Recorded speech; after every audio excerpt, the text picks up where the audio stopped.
Friends, நான் Anandhi frame. எல்லோரும் எப்படி இருக்கீங்க? இன்றைக்கி சண்டே vlog தான் நம்ம பார்க்க போகிறோம். கிச்சன் பாருங்கள் எவ்வளோ நீட்டாக இருக்குது அப்படின்ட்டு. இன்னும் கொஞ்சம் நேரத்தில் நமக்கு இது தலைகீழாக மாறிடும் இந்த கிச்சனும்.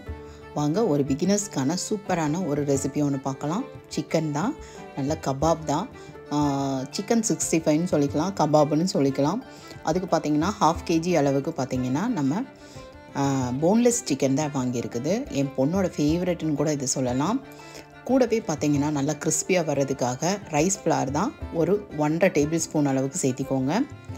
அதுக்கப்புறமா மைதா ஒரு டேபிள் ஸ்பூன் அளவுக்கு சேர்த்திக்கோங்க. அதே மாதிரி கார்ன்ஃப்ளாரும் 1 டேபிள் ஸ்பூன் அளவுக்கு சேர்த்திக்கோங்க. ரொம்ப ஈஸியான ஒரு மெத்தடில் தான் நம்ம சொல்கிறது. ஒரு 1/2 டீஸ்பூன் அளவுக்கு மஞ்சள் பொடி, அதே மாதிரி காரத்துக்கு தகுந்த மாதிரி நீங்கள் சேர்த்திக்கோங்க. நான் வந்து 2 டீஸ்பூன் அளவுக்கு நல்லா காரமாக இருக்கிற மிளகாத்தூள் தான் சேர்த்திருக்கேன்.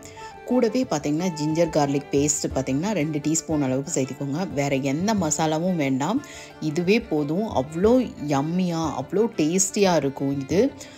கூட ஒரே ஒரு எக்கு மட்டும் நல்ல ஒரு வெளியில் பார்த்திங்கன்னா ஒரு கோட்டிங்காக தான் அந்த மைதா ரைஸ் ஃப்ளார் இதெல்லாம் வந்து நல்லா பைண்ட் ஆகணும் அப்படிங்கிறதுக்காக தான். இது கூட தண்ணி கூட நம்ம மிக்ஸ் பண்ண போகிறதில்ல. தேவையான அளவு உப்பும் போட்டுக்கோங்க. போட்டுட்டு நல்லா இதை கலந்து நீங்கள் வந்து கலந்து விடுறதுல தான் இருக்குது. நல்லா வந்து கலந்து விடுங்க. அங்கங்கே அந்த ரைஸ் ஃப்ளாரோ எதுவுமே வந்து தனித்தனியாக இல்லாத மாதிரி நல்லா கலந்துக்கோங்க. ஒரு எக்கே சரியாக இருக்கும். இதுக்கு தண்ணியெல்லாம் தேவையே படாது. இதை வந்து நம்ம பார்த்திங்கன்னா 1 மணி நேரம் கூட ஊற வைக்கலாம். அப்படி இல்லை அப்படின்னா 10 நிமிஷத்தில் நீங்கள் செய்யணும் அப்படின்னா ஃப்ரீசரில் வச்சுருங்க ஒரு 10 நிமிஷத்துக்கு. அப்போ பார்த்திங்கன்னா உங்களுக்கு அந்த காரம் உப்பு எல்லாமே வந்து அந்த சிக்கனில் வந்து நல்லா சூப்பராக பிடிச்சிருக்கும். நான் எப்பயுமே இப்படி தான் பண்ணுவேன். 10 நிமிஷம் ஊறினதுக்கப்புறமா பார்த்திங்கன்னா நல்லா எண்ணெய் வச்சுட்டு, கொஞ்சமாக எண்ணெய் வச்சுக்கோங்க. ஏன்னா இது 1/2 kg தான். எண்ணெயும் உங்களுக்கு அந்தளவுக்கு இழுக்காது. அதனால் வந்து இந்த எண்ணெய் வந்து நம்ம தூக்கி தான் போடுவோம். இது வந்து குழம்பு அந்த மாதிரி எதாவது பண்ணால் கூட இதை நம்ம ரீயூஸ் பண்ணலாம். இப்போ நான் எந்த குழம்பும் பண்ணுறதில்ல.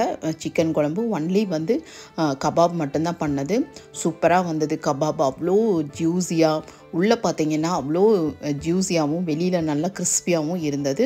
கண்டிப்பாக இந்த ரெசிபியை ட்ரை பண்ணி பாருங்கள். கையோடு பார்த்திங்கன்னா பாத்திரங்கள்லாம் அவ்வளோ இருந்தது. அதெல்லாம் பார்த்திங்கன்னா மெஷினில் நம்ம லோட் பண்ணியாச்சு. என்னோடய ஹெல்ப்பர் பார்த்திங்கன்னா 15 நாள் லீவ் போட்டிருக்காங்க. இப்போ ஃபுல் ஒர்க்கும் எனக்கு தான் இருக்குது. அதனால் செம்ம வேலை வீட்டில். ஹெல்ப்பரும் சரி, நமக்கு மெஷின்ஸும் இருந்தாலுமே பார்த்திங்கன்னா நமக்கு தான் நிறைய வேலை எப்பயுமே இருக்கும். ஏன்னா ஒவ்வொருத்தரும் ஒவ்வொரு மாதிரி கேட்பாங்க. நம்ம வீட்டில் சாட்டர்டே சண்டே அப்படின்னாலே பார்த்திங்கன்னா ஒவ்வொருத்தருக்கும் ஒவ்வொரு வித ரெசிபீஸ் நம்ம பண்ண வேண்டியது இருக்கும். என்னோடய கணவருக்கு பார்த்திங்கன்னா எக்கு கிரேவி வேணும் அப்படின்ட்டாரு. அந்த கிரேவி பண்ணுறதுக்காக இப்போ வந்து எக்கெல்லாம் வேக வச்சு அதுக்கான மசாலாலாம் ப்ரிப்பேர் பண்ணிகிட்ருக்கோம். வீட்டில் இருக்க லேடிஸ்க்கு மட்டும் பார்த்திங்கன்னா சூரியன் மறைஞ்சு போனால் கூட வீட்டில் இருக்க லேடிஸ்க்கு வந்து எப்பயுமே வந்து வேலையே தீராது. நைட் அவங்க தூங்குற வரைக்குமே பார்த்திங்கன்னா அவ்வளோ வேலைகள் இருந்துகிட்டே தான் இருக்கும். நம்ம எதையுமே வந்து அரைகுறையாக விட்டுட்டு நம்மளால் போகவும் முடியாது. உடம்பு சரியில்லை அப்படின்னா மட்டுமே ஒரு 2 நாள் வேணால் ரெஸ்ட் எடுக்கலாம். மீதி நாளெல்லாம் நமக்கு ஃபுல் ஒர்க்கு இருக்கும், எப்பயுமே இருக்கும். வேணால் சாட்டர்டே சண்டே பார்த்திங்கன்னா எப்பயுமே 3 டைம்ஸும் நம்ம குக் பண்ண வேண்டியது இருக்கும். என்றைக்காவது ஒரு நாள் தான் நம்ம வந்து ஹோட்டலில் சாப்பிட்ற மாதிரி இருக்கும்.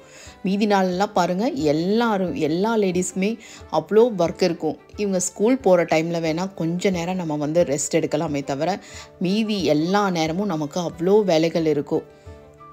இந்த வேலைகள்லாம் செய்கிறப்ப தான் நான் யோசிப்பேன், நம்ம அம்மாலாம் எவ்வளோ வேலை செஞ்சுருப்பாங்க. நமக்காவது இவ்வளோ மிஷின்ஸ் இருக்குது, டிஷ்வாஷர், அப்புறமா ட்ரையர், வாஷிங் மிஷின் அப்படின்னு சொல்லிட்டு. இதெல்லாம் கூட நம்ம அம்மா டைம்லலாம் இருந்திருக்காது அப்படின்னு சொல்லிட்டு எனக்கு இப்போ தான் அம்மாவெல்லாம் ரியலைஸ் பண்ண தோணுது. பட் ஆனால் நாங்களாம் வந்து என் அம்மாவுக்கு நிறைய ஹெல்ப் பண்ணியிருக்கோம். ஹெல்ப் பண்ணாமலாம் கிடையாது. ஆனால் இப்போ இருக்கிற குழந்தைகளுக்கு என்ன சொல்லுது, படிக்கிற இது வந்து ரொம்ப ஜாஸ்தி. அதனால் வந்து அவங்க ரொம்ப கஷ்டப்படுறாங்க அப்படின்னு சொல்லிட்டு எல்லாம் ஒவ்வொரு குழந்தை 2 குழந்தை அவ்வளோதான் வச்சுருக்காங்க. ஸோ நம்ம ரொம்பவே அவங்கள வந்து பயங்கர பேம்பரிங் பண்ணுறாங்காட்டி அவங்களால எந்த வேலையும் செய்கிறதுக்கும் கிடையாது. நமக்கு வந்து ஹெல்ப் பண்ணுற மாதிரி அவங்கள நம்ம வந்து வளர்த்தாமையே விட்டாச்சு அப்படிங்கிற ஒரே ஒரு குற்றச்சாட்டு நம்ம மேலேயே வச்சுக்கணும். அந்த மாதிரி தான் இருக்குது இப்போல்லாம் பார்த்திங்கன்னா நம்ம குழந்தைகளை நம்ம மிரட்டி எந்த வேலையும் வாங்கவே முடியறதில்ல. அவங்கள வந்து நேக்கா இந்த மாதிரியெல்லாம் சொல்லி நம்ம வந்து அமைதியாக பொலைட்டாக நம்ம சொன்னால் மட்டுமே செய்கிறாங்க. அப்படியும் செய்கிறது கிடையாது. சொல்லிவிட்டு நம்ம வந்து சரி கோச்சிக்கலாம் அப்படின்னா கூட இப்போல்லாம் ஸ்விக்கி இருக்குது, நீங்கள் போகிறதுனா போய்க்கோங்க அப்படிங்கிற ரேஞ்சில் தான் எல்லா குழந்தைகளும் இருக்காங்க. இப்படி தான் என்னோடய சண்டே போச்சு. காலையிலேருந்து ஒரே வேலை தான். அன்றைக்கி ரெசிபி பார்த்திங்கன்னா சிக்கன் 65, அப்புறமா ஈரல் வறுவல் பண்ணியாச்சு, முட்டை கிரேவி பண்ணியாச்சு.